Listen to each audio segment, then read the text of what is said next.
महेंद्रगढ़ के कनीना में हुए स्कूल बस हादसे में 6 बच्चों की मृत्यु और कई घायल। प्रधानमंत्री, गृह मंत्री व मुख्यमंत्री ने जताया दुख। शिक्षा मंत्री ने घायलों से मुलाकात कर जाना कुशल क्षेम।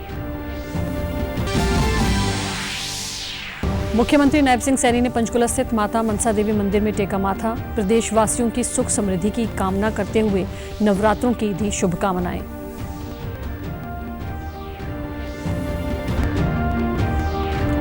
भिवानी में भाजपा की विजय संकल्प रैली आयोजित। पूर्व मुख्यमंत्री मनोहर लाल ने कहा, युवाओं को बिना पर्ची व खर्ची दिया रोजगार। प्रदेश में औद्योगिक निवेश में हुई बढ़ोतरी।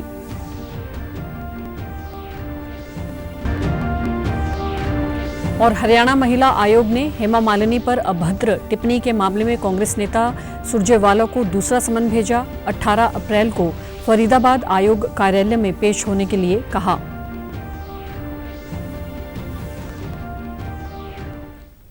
नमस्कार, मैं भानुप्रिया। अब समाचार विस्तार से। महेंद्रगढ़ में हुए स्कूल बस हादसे पर प्रधानमंत्री नरेंद्र मोदी, केंद्रीय गृह मंत्री अमित शाह व मुख्यमंत्री नायब सिंह सैनी ने गहरा शोक व्यक्त किया। प्रधानमंत्री ने एक्स पर कहा कि महेंद्रगढ़ में हुआ बस हादसा अत्यंत पीड़ादायक है। मेरी शोक संवेदनाएं उन सभी परिवारों के साथ हैं जिन्होंने इस दुर्घटना में अपने बच्चों को खोया है। इसके साथ ही मैं सभी घायल बच्चों के शीघ्र स्वस्थ होने की कामना करता हूं। राज्य सरकार की देखरेख में स्थानीय प्रशासन पीड़ितों और उनके परिजनों की हर संभव सहायता में जुटा है। केंद्रीय गृह मंत्री अमित शाह ने एक्स पर कहा कि महेंद्रगढ़ में स्कूल बस का दुर्घटनाग्रस्त होना बेहद दुखद है। मेरी संवेदनाएं मृतक बच्चों के शोक संतप्त परिजनों के साथ हैं। ईश्वर उन्हें यह दुख सहने की शक्ति प्रदान करे।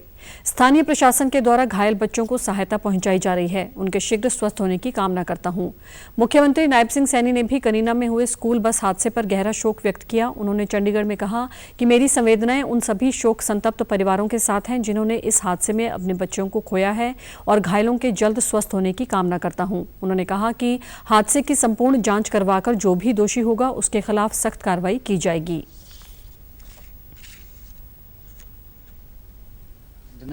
उन सभी शोक संतप्त परिवारों के साथ हैं जिन्होंने इस हादसे में अपने बच्चों को खोए हैं। स्थानीय प्रशासन घायलों के देखभाल के लिए पूरी तरह से मुस्तैद है। इस हादसे की जांच करवा करके जो भी दोषी व्यक्ति है उसके खिलाफ सख्त कार्रवाई की जाएगी। और क्योंकि कोड ऑफ कंडक्ट लगा हुआ है, हम ये भी सुनिश्चित कर रहे हैं कि बच्चों को जिन्होंने अपनी जान गंवाई है उन परिवारों को उचित मुआवजा और जो हॉस्पिटल में एडमिट हैं, घायल हैं, उनके इलाज के लिए भी सरकार पूर्ण रूप से उनकी देखभाल के लिए तैयार है। सारी जानकारियां आई हैं और जानकारी के बाद हमने जो भी दोषी व्यक्ति है उसके खिलाफ भी कार्रवाई होगी। महेंद्रगढ़ के कनीना उपमंडल के गांव उन्हानी के पास आज सड़क हादसे में जीएल पब्लिक स्कूल की बस पलटने से बस में सवार 6 बच्चों की मौत हो गई, जबकि 21 बच्चे घायल हो गए। घायलों को उपचार के लिए महेंद्रगढ़, रेवाड़ी व रोहतक रेफर किया गया है। दुर्घटना के बाद जिला प्रशासन ने स्थानीय लोगों की मदद से घायलों को अस्पताल पहुंचाया। स्थानीय लोगों के अनुसार बस चालक शराब के नशे में था, जिसके चलते इतनी बड़ी दुर्घटना घटी। बस सुबह करीब 8 बजे एक पेड़ से टकरा गई, जिससे ये हादसा हुआ। घटना के तुरंत बाद दमकल विभाग की गाड़ी मौके पर पहुंची और ग्रामीणों की मदद से बच्चों को बस में से निकालकर अस्पताल पहुंचाया गया। सरकारी अवकाश होने के बावजूद आज इस स्कूल ने छुट्टी घोषित नहीं की थी। शिक्षा मंत्री सीमा त्रिखा हादसे की सूचना मिलने पर तुरंत रेवाड़ी व महेंद्रगढ़ पहुंची और घायल बच्चों से मुलाकात कर उनका हालचाल जाना।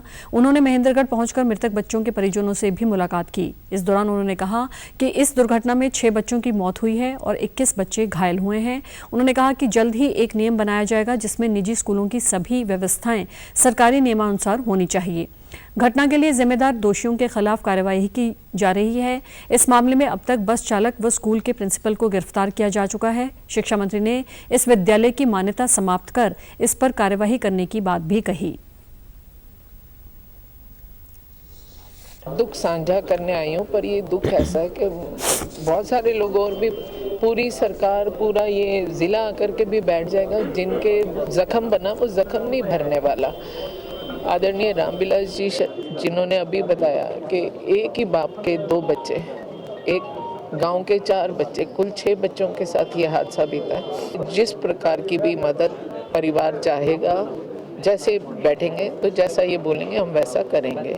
लेकिन इसके साथ साथ ये भी जोड़ती हूँ, 12 बच्चे हमारे रिवाड़ी में हैं, 12 में से 4 बच्चे, मैं सबको देख कर आई हूँ, 4 बच्चे जो हैं वो ICU में हैं और एक बच्चे को तो मेरे सामने लेकर के जा रहे थे जिसकी सर्जरी होनी थी, हड्डियां ऐसे टूटी हैं कि सर्जरी की ज़रूरत है। बस का सब कुछ फिटनेस सन 18 में ख़त्म हो गई और आज 24 आ गया। इंश्योरेंस भी बिल्कुल, इंश्योरेंस एक चीज़ मैं कहती हूँ।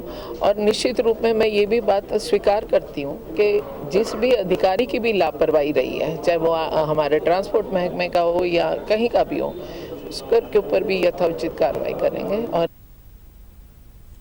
उपायुक्त मोनिका गुप्ता ने कहा कि ये घटना काफी चिंताजनक है। स्कूल संचालक व स्कूल से संबंधित कुछ स्टाफ को हिरासत में लिया गया है। उपायुक्त ने माना कि बस का न तो इंश्योरेंस था और न ही फिटनेस सर्टिफिकेट था। छुट्टी के दिन चला रहा है, इस पे एक्शन बिल्कुल लिया जा रहा है और छुट्टी होने के बावजूद चलाया गया, इसलिए इसकी मान्यता रद्द करने के लिए भी ऊपर भेज दिया गया। अभी तक 6 कैजुअलिटीज हुई हैं। हमारे 11 बच्चे मातृका हॉस्पिटल रेवाड़ी में चल रहा है अंडर ट्रीटमेंट, 2 बच्चे का कनीना में चल रहा है और कुछ 2-3 बच्चे और हैं जिनके पेरेंट्स उनको प्राइवेट हॉस्पिटल में ले गए हैं, लेकिन अभी किसी की जान को खतरा नहीं है और बेस्ट पॉसिबल ट्रीटमेंट जो है सरकार के द्वारा उनका कराया जा रहा है। इंक्वायरी कराने पे यही पता चला है कि डॉक्यूमेंट्स में भी कमी थी, इसीलिए FIR जो है स्कूल प्रशासन के ऊपर भी की जा रही है। संज्ञान में आया है ये इंक्वायरी पर कि ये सारे कागजातों में भी कमी थी। पुलिस की कार्रवाई चल रही है, अरेस्ट भी हुआ है। महेंद्रगढ़ के कनीना में हुए भयानक स्कूल बस हादसे पर परिवहन मंत्री असीम गोयल ने बड़ा कदम उठाते हुए प्रदेश के सभी स्कूलों के वाहनों के फिटनेस की जांच करवाने का आदेश दिया है। इससे पहले उन्होंने दिवंगत व घायल बच्चों के प्रति दुख प्रकट किया। उन्होंने कहा कि सभी जिलों के शिक्षा अधिकारी हर स्कूल के वाहनों का फिटनेस परीक्षण करेंगे। इसके लिए एक विशेष कमेटी का भी गठन किया जाएगा। तो मैं परमपिता परमात्मा से उनके चरणों में विनती करूंगा, दिवंगत आत्माओं को शांति दें, उन बच्चों की आत्माओं को, और परिजनों को संभलने का एक संबल दें, ताकत दें। और मैंने एक निर्देश दिए उच्च अधिकारियों को, एक कमेटी बनाई है, जांच कमेटी, एक चंडीगढ़ के हमारे उच्च अधिकारी की अध्यक्षता में सारे पहलुओं की जांच करेगी। और हमने वहाँ लोकल DTO को भी आदेश दिए हैं कि वो स्कूल के खिलाफ एक FIR दर्ज करवाएंगे।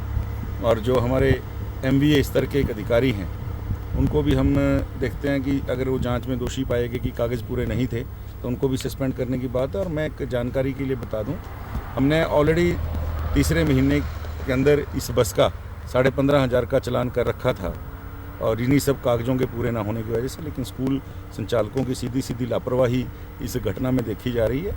और मैंने अभी उच्च अधिकारियों को ये भी निर्देश दिए हैं कि सभी स्कूलों की, हरियाणा के सभी स्कूलों के जो व्हीकल्स हैं उनकी फिटनेस की जाँच कराएँ। कनीना के हादसे में मासूमों की मृत्यु पर विधानसभा अध्यक्ष ज्ञानचंद गुप्ता और जजपा नेता दुष्यंत चौटाला ने शोक व्यक्त किया। विधानसभा अध्यक्ष ने कहा कि आधा दर्जन से ज्यादा मासूम बच्चों की मौत की सूचना प्राप्त हुई है और कई बच्चे घायल हुए हैं। ये घटना हृदय विदारक है। ईद के अवकाश के बावजूद निजी स्कूल द्वारा संचालन मामले में और हादसे के मामले में जांच कर दोषियों के खिलाफ सख्त कार्रवाई की जाएगी। बस एक्सीडेंट के अंदर आधा दर्जन से ज़्यादा बच्चों की मौत होने की खबर है। बहुत हृदय विदारक घटना है, दुखदायी घटना है।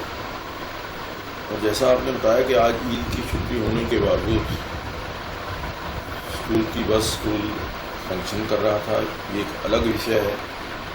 इसके ऊपर भी जो एडमिनिस्ट्रेशन है वहाँ के प्रशासन को गंभीरता से विचार करना चाहिए कि इसका कारण क्या था।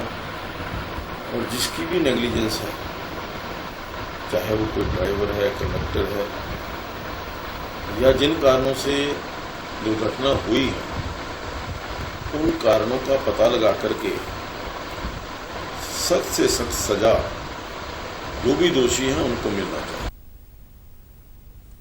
जजपा नेता दुष्यंत चौटाला ने कहा कि छुट्टी होने के बावजूद स्कूल का संचालन होना जांच का विषय है। उन्होंने सरकार से घटना की जांच के लिए एक विशेष कमेटी बनाने की मांग की। दुष्यंत ने कहा कि परिवहन विभाग भी स्कूल बस के पूरे मानकों की जांच करे।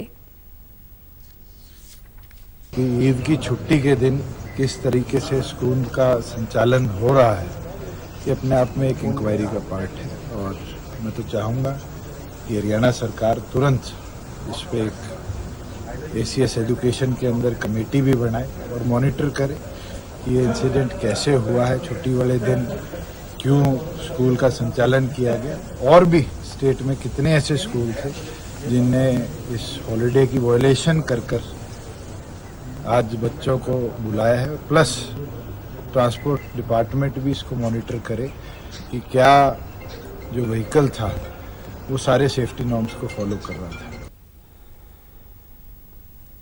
मुख्यमंत्री नायब सिंह सैनी ने आज पंचकुला स्थित शक्तिपीठ माता मनसा देवी मंदिर में माथा टेका और सभी प्रदेशवासियों के लिए आशीर्वाद प्राप्त किया। इस अवसर पर उन्होंने प्रदेशवासियों को चैत्र नवरात्रि की शुभकामनाएं दी। इस अवसर पर अंबाला लोकसभा प्रत्याशी बंटो कटारिया, विधानसभा अध्यक्ष ज्ञानचंद गुप्ता, महापौर कुलभूषण गोयल सहित अनेक गणमान्य उपस्थित रहे।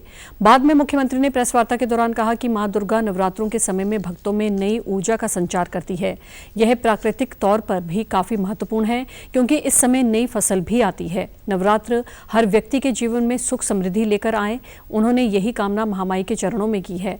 साथ ही मुख्यमंत्री ने सभी प्रदेशवासियों को ईद की भी बधाई दी। देश के हर व्यक्ति के लिए ऐसी मैं मां के चरणों में प्रार्थना करता हूँ और इन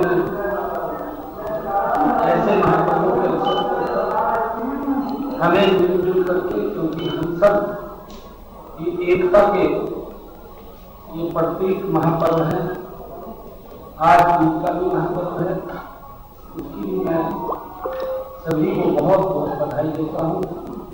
और हम सब अपने महापर्वों को मिलजुल करके मनाएं, आपस में प्यार बांटें और एकता के सूत्र में रहते हुए इस भारत को एक विकसित भारत की तरफ ले जाने का हम संकल्प लें। मैं सभी प्रदेशवासियों, देशवासियों को नवरात्रों की बहुत बहुत बधाई और शुभकामनाएं। किसानों के विरोध पर मुख्यमंत्री ने किसानों से अपील करते हुए कहा कि इस तरह का किसी का विरोध ठीक नहीं है। लोकतांत्रिक तरीके से सभी को अपनी बात कहने का अधिकार है। आगामी लोकसभा चुनाव को लेकर उन्होंने कहा कि सभी को लोकतंत्र को मजबूत करने के लिए भारत को विकसित भारत बनाने के लिए संकल्प लेना चाहिए। उन्होंने कहा कि हरियाणा में डबल इंजन की सरकार द्वारा कई योजनाएं शुरू की गई हैं जिनका पंक्ति में खड़े अंतिम व्यक्ति तक लाभ पहुंचा है। उन्होंने कहा कि कांग्रेस की सरकार बनने पर भ्रष्टाचार की गति तेज होती है और बीजेपी की सरकार बनने पर विकास की गति तेज होती है। मैं अपील करना चाहूंगा क्योंकि लोकतंत्र का पर्व है और इस प्रकार से कोई भी दल है, कोई भी नेता है, जब वो लोगों के बीच में जा रहा है, इस प्रकार का विरोध वो ठीक नहीं है। हाँ, दूसरी तरफ किसको वोट देना है, किसको नहीं देना है, ये व्यक्ति की मनस्थिति को हर नेता जाकर के अपनी अपनी बात लोगों के बीच में रखता है। और अगर इस प्रकार का विरोध अगर करते हैं तो कहीं ना कहीं लोकतंत्र को ये दबाव होता है और इस प्रकार का सिस्टम नहीं होना चाहिए। लोकतंत्र है, लोकतंत्र का पर्व है और ये देश के 140 करोड़ लोग और हरियाणा के 2 करोड़ 80 लाख लोग ये मिलकर के इस पर्व को मनाते हैं। भिवानी में आज भाजपा द्वारा विजय संकल्प रैली का आयोजन किया गया, जिसमें पूर्व मुख्यमंत्री मनोहर लाल सहित वित्त मंत्री जेपी दलाल, सांसद धर्मवीर सिंह, सामाजिक न्याय एवं अधिकारिता मंत्री विशंबर बाल्मीकि भी शामिल हुए। इस दौरान मनोहर लाल ने अपने संबोधन में कहा कि उन्होंने अपने कार्यकाल में प्रदेश के करीब 1,40,000 युवाओं को नौकरी दी। आज हरियाणा के युवाओं को पारदर्शी तरीके से नौकरी मिल रही है। साथ ही हरियाणा में करोड़ों रुपए का औद्योगिक निवेश हुआ है। नौकरियों व बदलियों के पूर्व की सरकारों के धंधे को बदलकर पारदर्शिता से नौकरी व ट्रांसफर करने की नीतियां भाजपा सरकार की उपलब्धि रही है। वहीं वित्त मंत्री जेपी दलाल ने कहा कि देश में तीसरी बार प्रधानमंत्री नरेंद्र मोदी के नेतृत्व में सरकार बनेगी, क्योंकि भाजपा के कार्यकाल में किसानों को फसलों का बीमा, मुआवजा, पीने के पानी व नहरों के पुनर्निर्माण का कार्य बड़े स्तर पर हुआ है, जिससे हरियाणा प्रदेश एक खुशहाल राज्य बना है। हमें किसी के कहने पर, पैसे खर्चने पर नौकरियां नहीं दी, बिना पर्ची बिना खर्ची, जिसका उल्लेख विशंबर जी कर रहे थे। 1,40,000 नौकरियां, चाहे वो स्टाफ सिलेक्शन कमीशन की है, चाहे पब्लिक सिलेक्शन कमीशन की है, किसी का एक पैसा नहीं लगने दिया, किसी के घर के किले नहीं बिगड़ने दिए, किसी माँ बहन की हमने डूम जेवर नहीं बिगड़ने दिए। वहां भी सिलसिला, कोई गांव ऐसा नहीं है जिसके अंदर 2-4-10 से लेकर के और 100-200 तक नौकरियां ना मिली हों, और उसमें भी गरीब जनता का अधिकार सबसे पहले, वरना तो गरीब लड़के पढ़ लिख करके और नौकरी पा नहीं सकते थे, सोचते भी नहीं थे। पूरा देश ये पुकार रहा है कि अब की बार 400 पार, और उस 400 के अंदर हरियाणा की 10 लोकसभा सीटें भारतीय जनता पार्टी को मिलेंगी। पूरे क्षेत्र का, चाहे गरीब किसान हो, मजदूर हो, व्यापारी हो, नौजवान हो, महिला हो, हर तरह पूरा उत्सव का माहौल है। गर्मी का टाइम है, मंडियां चल रही हैं, उसके बावजूद ये हजारों की भीड़ इस बात का साक्षी है कि आने वाले वक्त में कमल के निशान पर मोहर लगा करके भाई धर्मवीर को भारी बहुमत से कामयाब करेंगे। लोकसभा से भाजपा प्रत्याशी धर्मवीर सिंह ने कहा कि हरियाणा प्रदेश में तेजी से विकास हुआ है। इसी का परिणाम है कि हरियाणा में आज किसी भी हिस्से में आने जाने के लिए सड़कों का जाल बिछा है।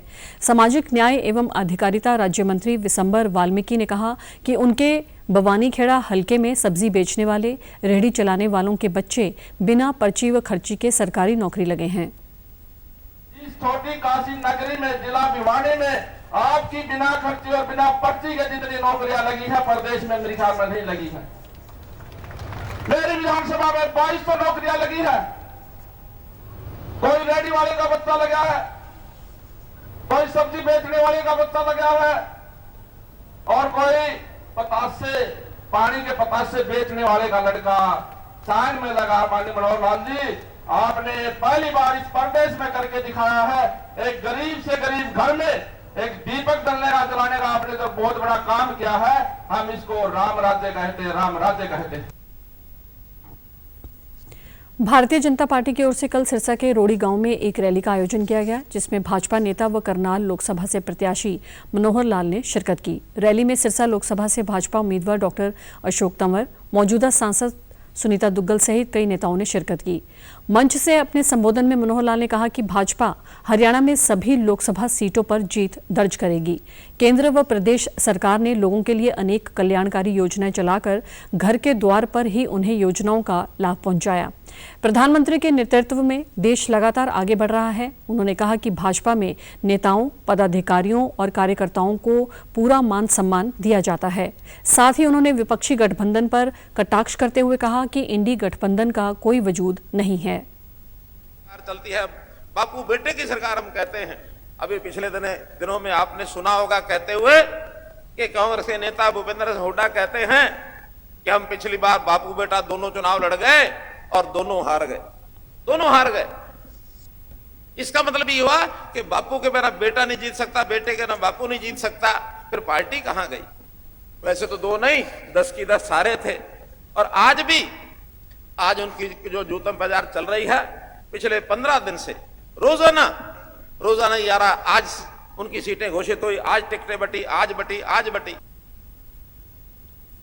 सिरसा से भाजपा के लोकसभा उम्मीदवार डॉक्टर अशोक तंवर ने कहा कि सिरसा में उद्योग लगाने के लिए कांग्रेस पार्टी का शीर्ष नेतृत्व कभी भी तैयार नहीं हुआ।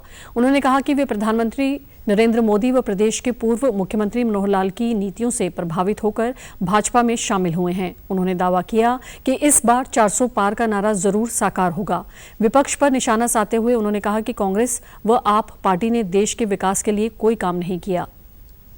जनता पार्टी ने, आप सब ने, हम लोगों ने मिलकर के कि हमें 400 पार कराना है। वैसे ही मैं समझता हूं दिव्य और भव्य इमारत अगले 5 वर्षों में खड़ी होनी है। इसलिए आप सब लोग मोदी जी के विजन मिशन के साथ जुड़े और सुनिश्चित करें कि 2047 तक हमारे भारत वो विकसित भारत होगा। अगले 5 वर्षों में हमारा भारत वो दुनिया की सबसे तीसरी बड़ी ताकत होगा।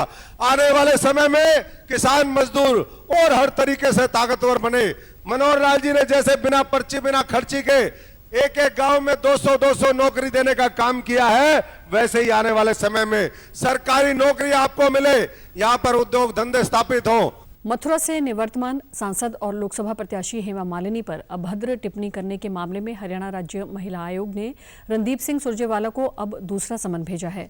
प्रदेश के महिला आयोग के अध्यक्ष रेणु भाटिया ने आज फरीदाबाद में बताया कि सुरजेवाला को दूसरे समन में 18 अप्रैल तक फरीदाबाद कार्यालय में आकर जवाब देने के लिए कहा गया है। अगर वे इस बार भी पेश नहीं हुए या फिर माफी नहीं मांगी तो उनके खिलाफ उचित कानूनी कार्रवाई की जाएगी। गौरतलब है कि सुरजेवाला को हरियाणा राज्य महिला आयोग ने 9 अप्रैल को पहला नोटिस जारी कर पंचकुला में पेश होने के लिए कहा था।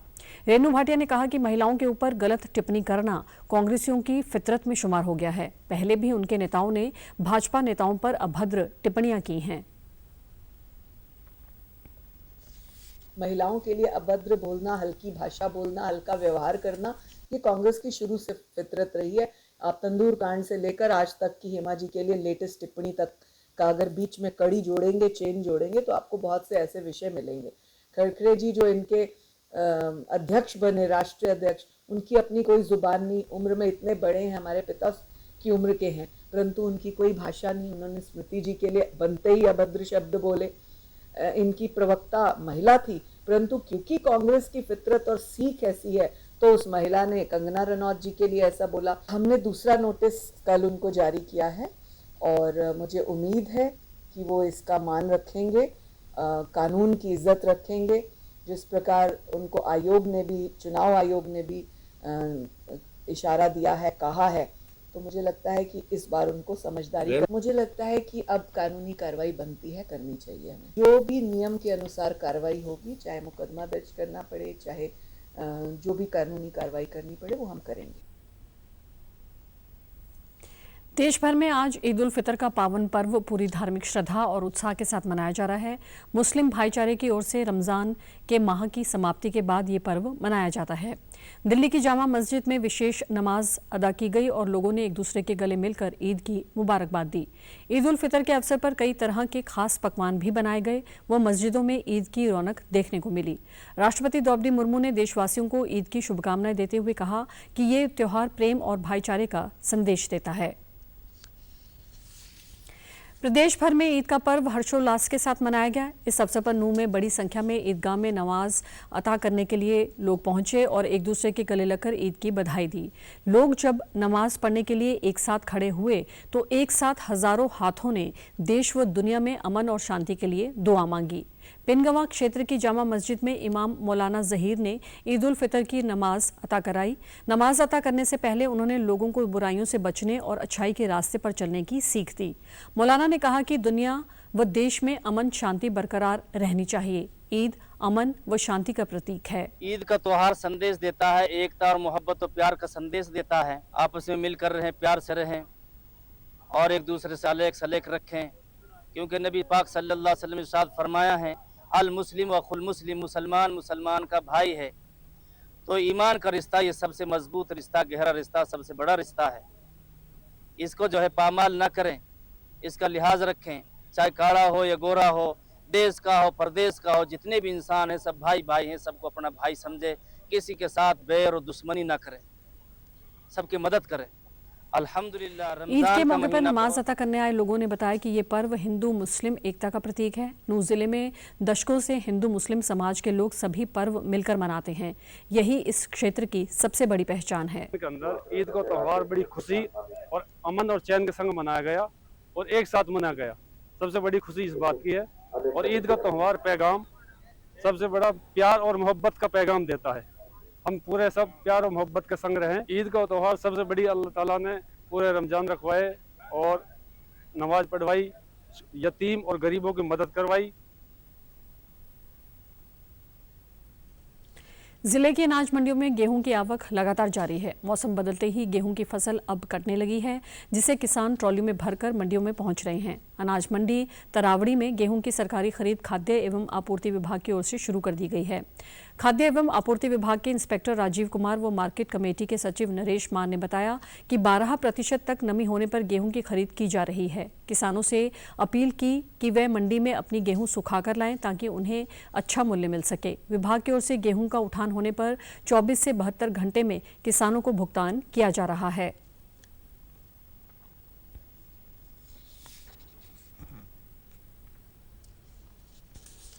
अपना माल सुखा के लाएं ताकि अगले दिन की बिक्री हो जाए, किसी तरह का सामना न करना पड़े। साफ सफाई की सरकार के द्वारा निर्धारित मौसम 12% है। अच्छा, रेट क्या रखा हुआ है? रेट 2275 में हमारी मंडी में गेहूं की प्रति स्टार्ट हो गई है, जिसका MSP रेट 2275 रुपये है और इसका जो मॉइस्चर है वो 12% से अधिक नहीं होना चाहिए। और मैं किसानों से अपील करता हूं कि अपने गेहूं को साफ सुथरे सुखाकर ही मंडी में लाए, ताकि आते ही उसको अच्छा रेट मिल सके।